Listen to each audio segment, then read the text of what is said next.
Chapter 11, Where Was Chai? Read by Mrs. Morrow. When the racket came crashing and thrashing through the trees, Chai did not lose his head. He ran a little way, sure, but then he turned to see what exactly it was. He was baffled by what he saw, and he retreated step by step. Reaching behind him with one paw at a time, he shifted his weight steadily backward as he watched. They were humans, but what were they doing? The humans he had seen before walked underneath the trees on the earth. They had picnics. Sometimes they left tasty scraps behind. But there were also humans who could knock the life out of an animal just by pointing at it with a stick. Those you had to watch for. Death squirted out the sticks like scent from a skunk, but faster, farther, and louder, very loud, loud and sharp, like a woodpecker pecking times 1,000,000,000. Fortunately, they were easy to spot once you learned how. The first time Chai saw one, he didn't know what was going on.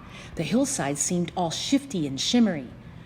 There were floating human heads with no bodies. It made him feel dizzy, and he thought he might be coming down with something. He had to grab on to the tree trunk, but it was an optical illusion. Once you saw the pattern they had wrapped themselves in, you couldn't unsee it. It was kind of cheesy, really. Chai glanced over his shoulder to see if his way was clear, then looked again toward the humans. They were up in the trees. The incredible noise came from what they held in their hands, but it wasn't the death sticks. It was something different. Chai peered closely. One of them had come quite near. He readied himself to cut and run, but he couldn't help trying to figure out what the thing was. Part of it was extremely silvery, like the surface of a pond. He sniffed, and the acrid odor wrinkled his nose. He took a step back, then another. Chai watched the object enter a solid bow the way a duck's foot enters water. But while water heals back up and is the same as before, the bow fell heavily to the ground. Bunk!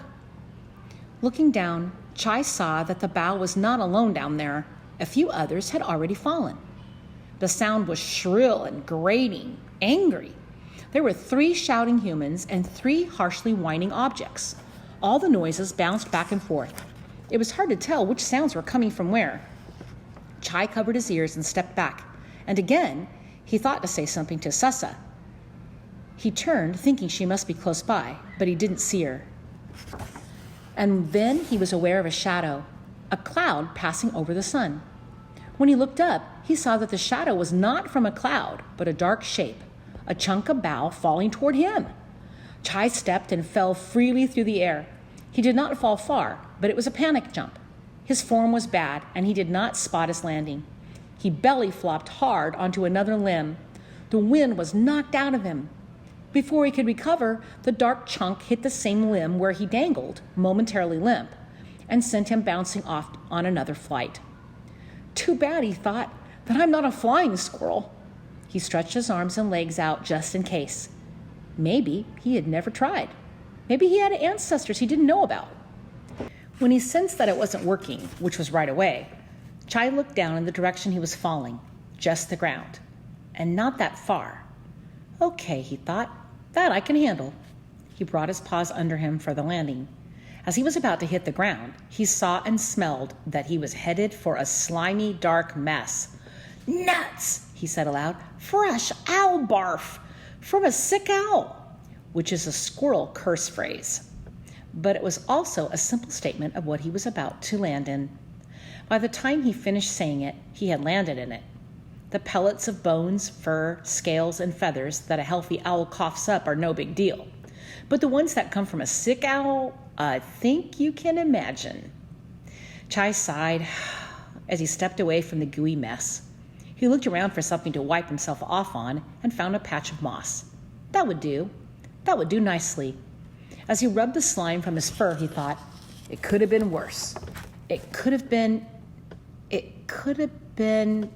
There were any number of foul things it could have been. Still, when a squirrel tries to feel grateful to have landed in sick owl barf, he is not having his best day. When he had cleaned his fur as well as he could, Chai stood up, ready to go again, which was when he felt that he was being observed. But from where? And by what? His position on the food chain told him to run fast and ask questions later. Chai bolted back up the tree. then away from the humans and their falling chunks of limbs. Away, away, away, just away. Then zigzag, up and down, double back, confuse it, lose it. So where was Chai? I wish I could tell you. He didn't know himself.